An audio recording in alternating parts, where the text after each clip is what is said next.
사업자 등록 딱 그 종이 한 장으로 끝났다고요? 그게 진짜 사업 시작 전에 가장 비싼 실수입니다. 안녕하세요. 정책자금과 절세 전략자는 세무사 정식한입니다. 제가 상담할 때 가장 자주 듣는 말이 있습니다. 세무사님, 사업자 등록은 했는데 그 다음에는 뭘 해야 될지 모르겠어요. 이런 말씀을 많이 주시는데요. 이 한 문장 속에 초보 사장님들이 가산세로 몇백만 원씩 내는 이유가 숨어져 있습니다. 사업자 등록은 끝이 아니라 리스크가 폭발하기 직전에 출발선이에요.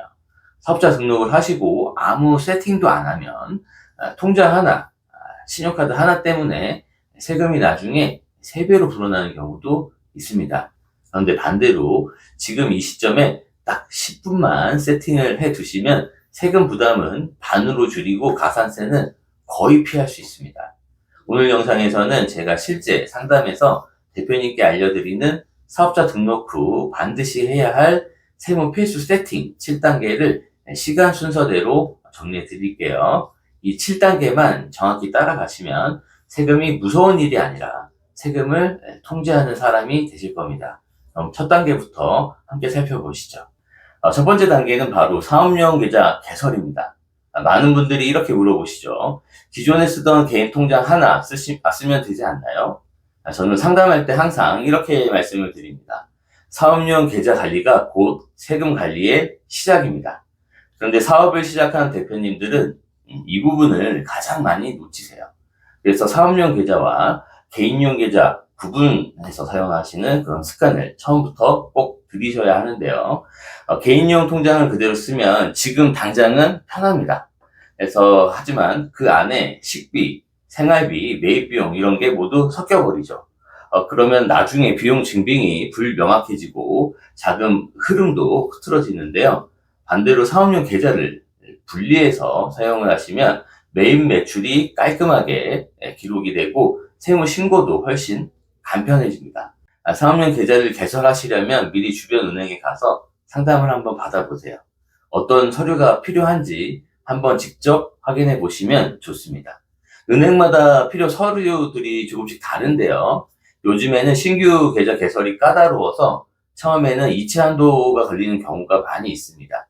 예를 들어서 제가 세무법인을 설립할 때도 처음에 이체 한도가 30만 원이었어요. 하지만 지점에 따라서는, 은행 지점에 따라서는 이체 한도를 여유 있게 설정해 주는 곳도 있기 때문에 미리 알아보시고 좀 이체 한도를 여유 있게 설정해 주시는 그런 곳에서 진행하시면 좋겠죠. 그리고 만약에 신규 계좌 개설이 어렵다면 기존에 사용하시던 개인 통장을 사업용으로 전환 요청하셔도 됩니다. 중요한 건 통장 이름이 아니라 그 통장을 오로지 사업 목적으로 사용하시느냐, 이 부분이에요. 그리고 계좌 개설을 하실 때는 인터넷 뱅킹도 함께 신청해 주시면 좋고요. 정리하면 사업용 계좌 관리는 곧 세금 관리의 시작입니다. 이 한 가지만 지키셔도 이후 절세와 자금 관리의 구조가 훨씬 명확해지실 거예요. 두 번째 단계는 사업용 신용카드의 발급입니다. 사업용 계좌를 개설했다면 이제는 그 계좌와 연결된 사업용 신용카드를 발급하셔야 되는데요. 그럼 많은 대표님들이 이렇게 물어보세요. 굳이 새로 카드를 만들 필요가 있나요, 세무사님? 기존의 카드를 쓰면 안 될까요? 물론 기존에 쓰시던 개인 카드를 그대로 사용하셔도 됩니다.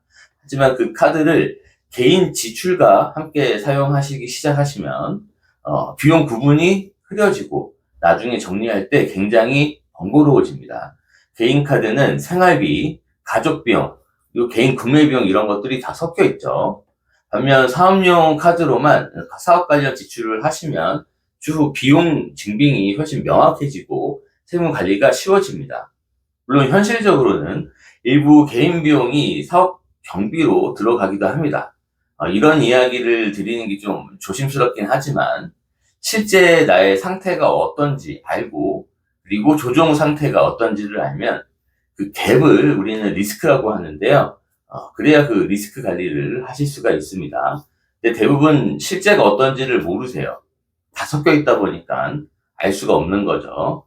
저희는 결산을 할 때 그 갭이 어느 정도인지를 파악해서 세금으로는 어느 정도 차이가 나고 리스크는 어느 정도인지 따로 안내를 드리고 있습니다. 그래서 사업용 계좌와 마찬가지로 사업용 신용카드도 구분 사용하시는 습관을 꼭 들이시면 좋겠습니다. 그리고 세 번째, 3단계인데요. 세 번째는 홈택스 가입입니다. 홈택스는 앞으로 모든 세금의 신고, 납부, 그리고 세금 계산서 발행까지 이루어지는 사업자의 세무본부 같은 곳인데요. 사업을 시작하셨다면 가장 먼저 홈택스 가입부터 해 주십시오. 세무사가 신고해주면 굳이 가입 안 해도 되지 않나요? 이렇게 생각하시는 분들이 많으신데요. 그렇지 않습니다. 홈택스는 단순히 신고만 하는 사이트가 아닙니다. 내 사업의 세무 데이터가 쌓이는 관리 시스템이에요.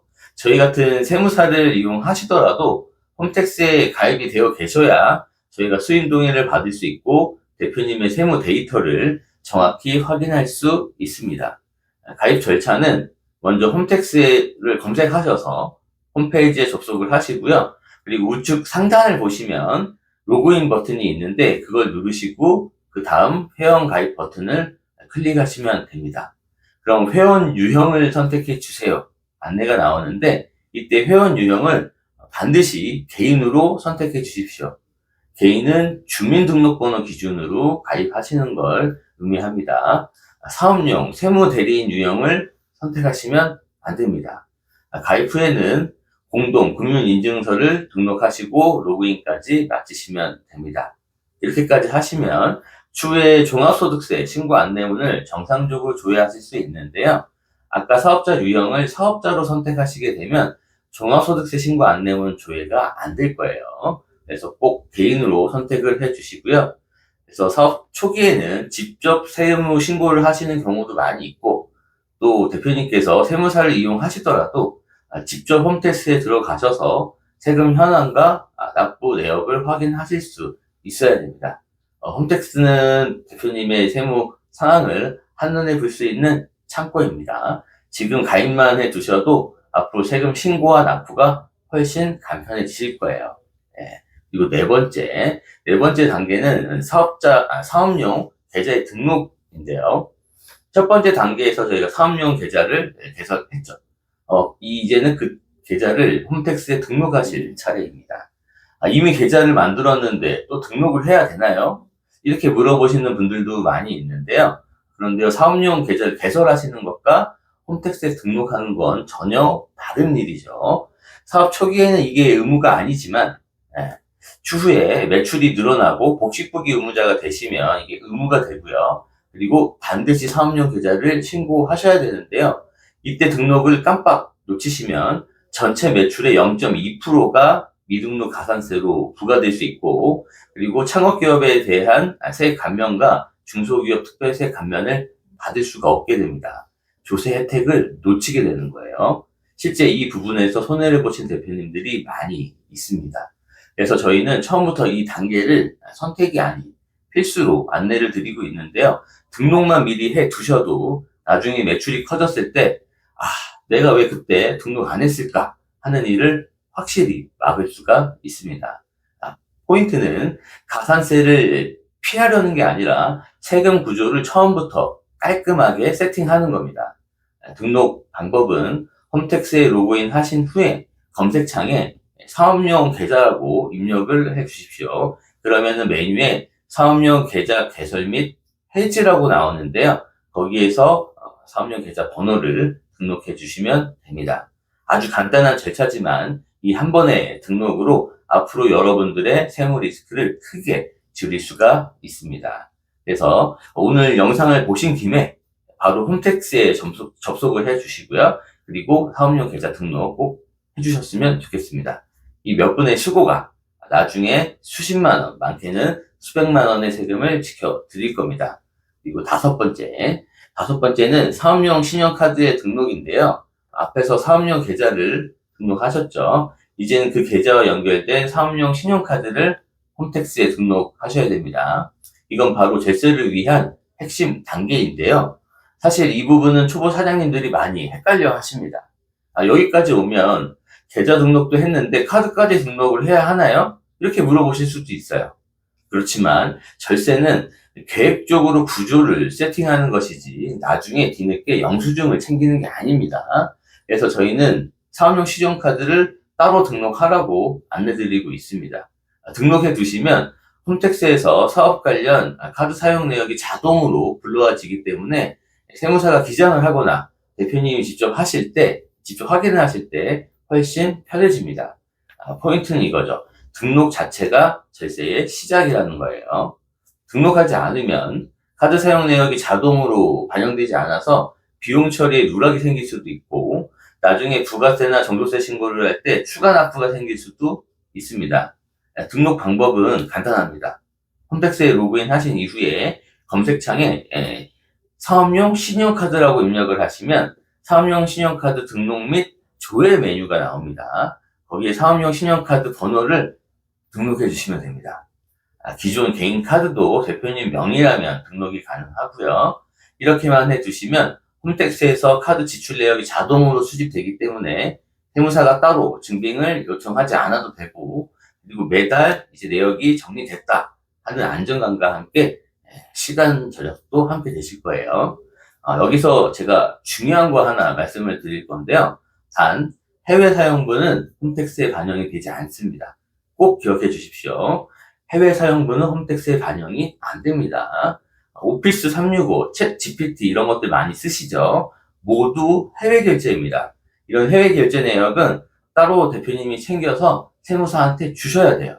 만약 해외 사용분이 있는데 세무사가 요청한 적도 없고 대표님이 따로 챙겨서 주신 적도 없다 하시면 그건 100%다 누락된 겁니다. 반영할 방법이 없어요. 꼭 한번 확인을 해보시면 좋겠고요. 결국 사업용 카드의 등록은 절세 구조 세팅의 한 조각 퍼즐이라고 생각해 주십시오. 지금 잠시 영상을 멈추시고 홈택스를 열어서 카드 등록까지 마무리해 주세요. 진짜 5분이면 끝날 겁니다. 이 5분이 나중에 여러분의 세금 차이를 만들어냅니다. 그리고 6번째, 현금 영수증 감액 등록인데요. 현금 영수증 감액 등록은 모든 분들이 대상은 아니에요. 세법상 업종이 정해져 있지만 매년 그 업종이 조금씩 늘어나고 있어서 나는 해당이 없겠지 했다가 나중에 가산세를 받는 경우가 꽤 있습니다. 사업용 계좌 등록처럼 이 부분도 미리 해두시면 리스크를 확실히 차단하실 수 있는데요. 감행 대상인데 등록을 하지 않으면 총 매출의 1%가 가산세로 부과될 수 있고요. 그리고 창업 감면, 중소기업 감면 같은 것들 이런 절세 혜택도 함께 받을 수가 없습니다. 그래서 세법 기준보다 훨씬 단순하게 이렇게 한번 생각을 해보세요. 나는 최종 소비자와 거래를 하고 있는지 한번 생각을 해보십시오. 만약 그렇다면 일단 현금 영수증 감행 등록을 해두시는 게 가장 안전합니다. 반대로 B2B로 하시는 분들도 있죠. 사업자와만 거래하는 구조면은 의무가 없으실 수도 있는데요. 그래도 미리 등록을 해두시면 불이익을 완전히 막을 수가 있습니다. 저희는 기장을 수임하면 첫 부가세를 신고할 때 현금 영수증 가산세 대상인지 꼭 조회를 해보는데요. 꽤 많은 회사들이 등록이 안 되어 있어서 가산세 대상으로 나옵니다. 왜 안 하셨는지 여쭤보면 우리 업종은 상관이 없는 줄 알았어요. 이렇게 말씀하세요. 이게 뒤늦게 알게 되는 경우가 많이 있습니다. 등록 방법은 홈택스에 로그인 하신 뒤 상단 검색창에 현금 영수증 발급이라고 입력해 주십시오. 그럼 메뉴 중에 현금 영수증 발급 사업자 신청 및 추적 메뉴가 있습니다. 거기에서 신청하시면 되고요. 그리고 신용카드 단말기를 사용하신다면 자동으로 등록되는 경우도 있지만 서비스업처럼 현금 결제가 가끔 발생하는 업종들은 꼭 직접 등록을 해주셔야 됩니다. 이건 복잡한 절차가 아니죠. 지금 바로 홈택스에 접속하셔서 현금 영수증 가맹점 등록까지 마무리해 보시죠. 앞으로 수년간 여러분의 가산세 걱정을 완전히 덜어드릴 겁니다. 그리고 마지막으로 7번째 단계는 전자세금 계산서용 인증서 발급입니다. 이건 전자세금 계산서를 발행하기 위해서 꼭 미리 하셔야 되는데요.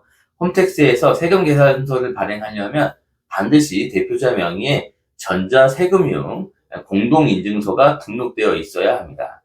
절차는 어렵지 않은데요. 먼저 사용 중이신 주거래은행 홈페이지에 접속하신 다음에 인증센터에 들어가셔서 공동인증서 발급으로 이동하십니다. 인증서의 종류에는 범용과 전자세금융 인증서 두 가지가 있는데요. 세금계산서 발행만 하신다면 전자세금융 공동인증서로 충분합니다. 인증서를 발급받으셨다면 홈택스에 로그인해 주시고요. 우측 상단 메뉴에 인증센터에 들어가셔서 공동금융인증서를 등록을 클릭을 해 주십시오. 그리고 발급받으신 인증서를 등록해 주시면 완료입니다. 귀찮게 느껴지실 수 있지만 지금 바로 해 두시면 나중에 훨씬 수월합니다. 이렇게 생각나셨을 때 바로 처리하는 게 가장 좋은 타이밍이죠. 여기까지 사업자 등록 후 꼭 해야 할 세무 필수 세팅 7단계를 함께 살펴봤습니다. 이 7단계만 정확히 해 두셔도 불필요한 가산세나 세무 리스크는 대부분 예방하실 수 있어요. 사업의 세무 관리는 단순히 신고가 아니라 세금 구조를 설계하고 절세의 흐름을 만드는 일입니다. 그래서 저는 늘 이렇게 말씀드리는데요. 절세의 시작은 신고가 아니라 세팅에서 갈린다. 이렇게 말씀을 드려요. 지금 해 두신 이 세팅이 앞으로 여러분들의 절세 전략의 기반이 될 겁니다. 여기까지 따라오셨다면 이미 세무 관리의 큰 틀을 완성하신 거예요. 오늘은 사업자 등록 후에 세팅에 대해서 알아봤고요. 사업자 등록 전에 절세구조 세팅에 관한 영상도 이미 업로드가 되어 있습니다. 고정 댓글에 링크를 남겨드릴 테니 함께 보시면 훨씬 체계적으로 절세 구조에 대해 이해하실 수 있을 거예요. 오늘 내용이 도움이 되셨다면 구독과 좋아요로 응원 부탁드리고요. 앞으로의 사업도 꼼꼼하게 준비해 나가시길 바라겠습니다. 지금까지 정책자금과 절세 전략자는 세무사 정식환이었습니다. 감사합니다.